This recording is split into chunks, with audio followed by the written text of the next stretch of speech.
Avec tout d'abord un mot de la météo du jour rapidement et en images, un temps plutôt frais, encore instable aujourd'hui, quelques perturbations pluvieuses, vous le voyez pour les prochaines heures, qui devraient passer tout juste à l'est de notre métropole lilloise, mais tout de même, l'amélioration est attendue en milieu de journée et en soirée, les températures elles restent stables, 17 degrés pour les températures maximales cet après-midi. À la une, cette image tout d'abord en ce mercredi, la rue Faidherbe à Lille en pleine transformation. Les totems de la Rambla de Rio sont en cours d'installation depuis hier matin. Vous le savez, la triennale Lille 3000 revient cet automne avec un nouvel épisode baptisé Renaissance.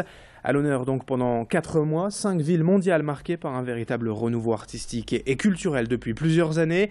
Détroit, Eindhoven, Phnom Penh, Séoul ou encore donc Rio de Janeiro. Dépaysement garanti pour ces créations venues tout droit du Brésil.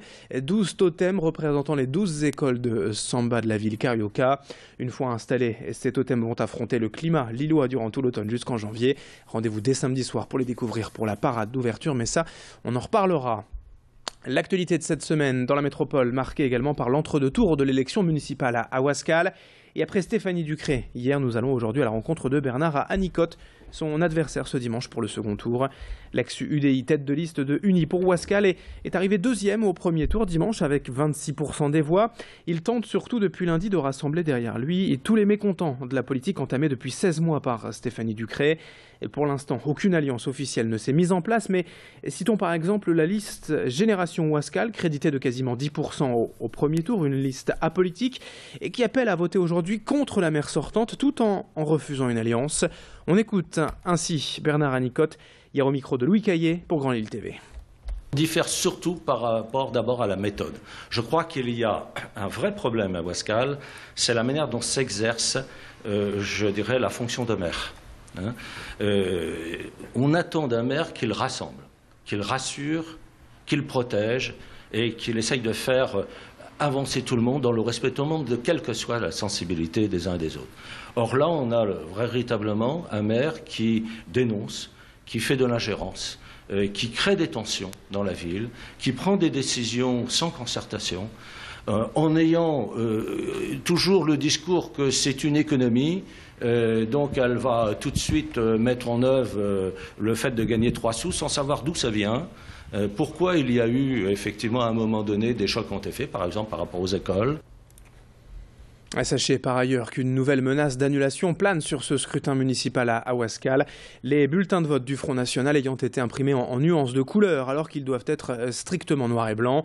À voir si un des candidats toutefois se motive à porter de nouveau l'affaire devant un tribunal. 7h18 en direct sur Grand Lille TV. Dans le reste de cette édition, on évoque aussi la réponse des patrons de bars lillois à la fermeture de leurs établissements à 1h du matin en semaine. Entrée en vigueur en janvier dernier suite à la nouvelle charte de vie nocturne de la mairie de Lille, cette mesure leur aurait déjà fait perdre 35% de leur chiffre d'affaires. En conflit direct avec la municipalité à ce propos, ils viennent néanmoins d'être déboutés par le tribunal administratif de Lille. Hier, ils ont donc déposé un nouveau recours en justice contre cette décision et disent vouloir aller jusqu'à la Cour de cassation, pourquoi pas, pour obtenir gain de cause. Ce qui les dérange avant tout, ce sont selon eux les incohérences de cette charte de vie nocturne et notamment la gestion de l'alcoolisation des jeunes. Ils refusent tout simplement d'être les seuls jugés responsables du phénomène. Explication avec le patron de l'UMIH à Lille au micro de Louis Caillé. On veut que le juge traite le fond du problème. Donc au niveau de l'UMI national, on a pris cette décision avec le SNEG de continuer notre procédure judiciaire en appel et on verra, parce qu'à mon avis ce ne sera pas traité avant 1 an, comment les choses vont évoluer. Mais pendant ce temps-là, les choses se dégraderont. Prenez un exemple économique. On ne peut pas dire faire Lille 3000, faire organiser un euro de basket et voir des supporters pendant tous les matchs qui ont eu lieu entre le dimanche et mercredi de la semaine dernière, puis il n'y avait pas un bar d'ouvert après 1h du matin. Ce n'est pas normal.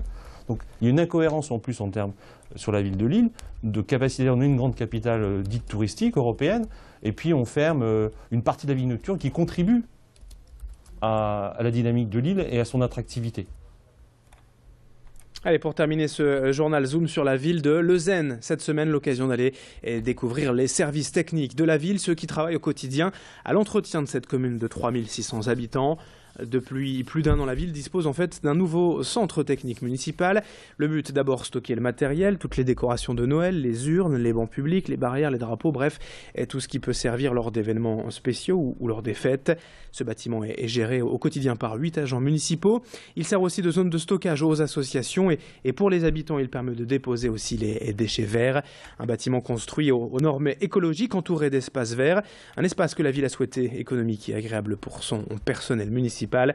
Julien Bonnet, responsable technique à Leuzen, nous en dit plus au micro d'Idil Gunaï. Le bâtiment a été pensé en termes d'écologie. En fait, nous avons une cuve de 10 000 litres d'eau de pluie qui est récupérée, qui permet d'arroser les plantes, de nettoyer les véhicules. Nous avons des panneaux solaires sur la toiture qui permettent de chauffer l'eau. Nous avons également de grandes surfaces vitrées qui permettent de ne pas allumer l'éclairage en journée.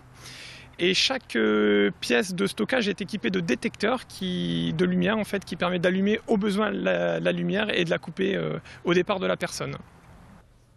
Allez, fin de cette édition, 7h21 en direct sur Grande Lille TV. Dans un instant, les prévisions météo et l'infotrafic en temps réel. À tout de suite.